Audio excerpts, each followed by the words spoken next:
जी हाँ, दोस्तों स्वागत है आपका इस चैनल में। दोस्तों आज के इस वीडियो में बात करेंगे कक्षा 10वीं और कक्षा 12वीं सप्लीमेंट्री के फॉर्म के बारे में। स्टूडेंट के कमेंट आ रहे थे कि सर हमने सप्लीमेंट्री का फॉर्म तो भर दिया है, लेकिन हमारे अकाउंट से पैसे कट गए, ठीक है? अकाउंट से पैसे कट गए लेकिन फिर भी हमारा जो फॉर्म होता है वो अनपेड बता रहा है, ठीक है? फिर भी हमारा फॉर्म में जो अनपेड बता रहा है। अगर आपके साथ भी ऐसा हुआ है तो आप एक काम करना, क्या काम करना है वो मैं आपको बताऊँगा और सारी इन्फॉर्मेशन को बताऊँगा क्या कैसे क्या प्रोसेस होती है। दोस्तों यहाँ पर मैं बताऊँ, देखिए आपने 10वीं का फॉर्म भरा हो या 12वीं का भरा हो, आपने सप्लीमेंट्री का फॉर्म भर दिया, ठीक है?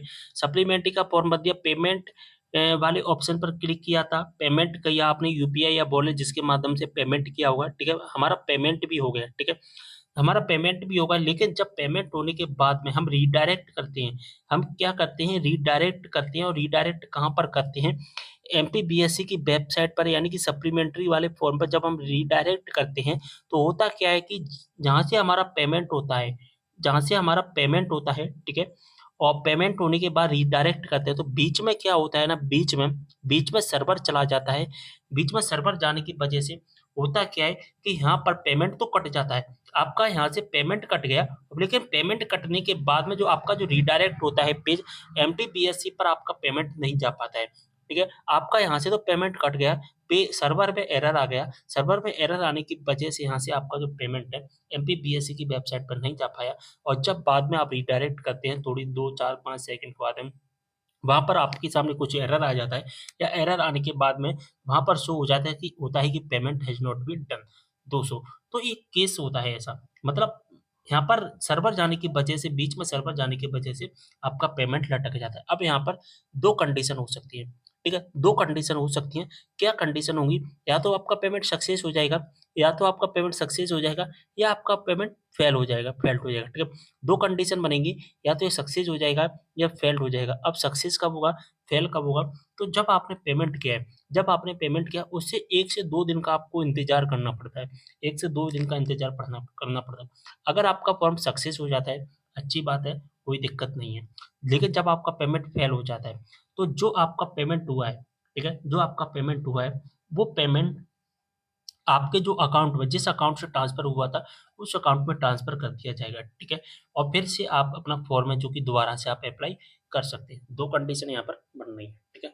अगर यहाँ पर 1-2 दिन, 2-3 दिन का टाइम लग रहा है, लगने दे देना। जो एमपी ऑनलाइन वाले बोलते हैं, यानी कि एमपी ऑनलाइन कस्टमर केयर पर जब आप कॉल करके पूछोगे, तो वहाँ पर 72 घंटे का टाइम लिया जाता है, यानी कि 72 घंटे आपको वेट करने का बोला जाता है, ठीक है? इसलिए मैं कहता हूँ कि आपके जो फॉर्म होते हैं उन्हें पहले ही अप्लाई कर देना, लास्ट डेट का इंतज़ार मत किया करिए, ठीक है? यहाँ पर 2 कंडीशन हो रही है, सक्सेस भी हो सकता है, फेल भी हो सकता है। अब यहाँ पर इंतज़ार करना पड़ेगा या सक्सेस का या फेल का। लेकिन जब हम अपना पेमेंट करते हैं, जब हम अपना पेमेंट करते हैं, तो पेमेंट के टाइम पर मैं आपसे हमेशा बोलता हूँ, पेमेंट के टाइम पर हमेशा जो ट्रांज़ैक्शन नंबर होता है, जो ट्रांज़ैक्शन नंबर होता है, उस ट्रांज़ैक्शन नंबर का स्क्रीनशॉट लेकर रखा करिए। जब भी आप हमेशा पेमेंट करें, उस ट्रांज़ैक्शन नंबर का स्क्रीनशॉट लेकर रखा करिए। जब आप पेमेंट हैज़ नॉट हैज़ जो कि पेमेंट वाले ऑप्शन पर क्लिक करते हैं, यूपीआई वॉलेट पर क्लिक करते हैं, जिसके माध्यम से पेमेंट करना होता है, उस पर क्लिक करते हैं, तो पेमेंट में यानी कि अपना आईडी और पासवर्ड डालने से पहले आपको एक ट्रांज़ैक्शन आईडी मिलती है या हम कहें रेफ़रेंस आईडी। अगर आपके पास रेफ़रेंस आईडी है या आपके पास ट्रांज़ैक्शन आईडी होती है, तो फिर आप एमपी ऑनलाइन की वेबसाइट पर जाकर अपना पेमेंट चेक कर सकते हैं कि आपका पेमेंट किस कंडीशन में है। जब आप एमपी ऑनलाइन की वेबसाइट पर आएँगे, तो यहाँ पर कियोस्क नागरिक हेतु पर क्लिक करेंगे, तो यहाँ पर दिखाई देगा भुगतान की स्थिति। अगर आपके पास ट्रांज़ैक्शन नंबर है, तो आप भुगतान की स्थिति पर क्लिक करना, यहाँ से आपको पता चल जाएगा कि आपका जो पेमेंट है, वो पेमेंट कहाँ तक पहुँचा है, कहाँ पर लटका है। यानी कि हमारा पेमेंट सक्सेस क्यों नहीं है, सारी चीज़ यहाँ पर आप देख पाएँगे, ठीक है? लेकिन आपके पास में रेफ़रेंस नंबर है, ठीक है? आपके पास ट्रांज़ैक्शन नंबर नहीं है, रेफ़रेंस नंबर, तो यहाँ पर आप क्लिक करके अपना रेफ़रेंस नंबर से भी चेक कर सकते हैं।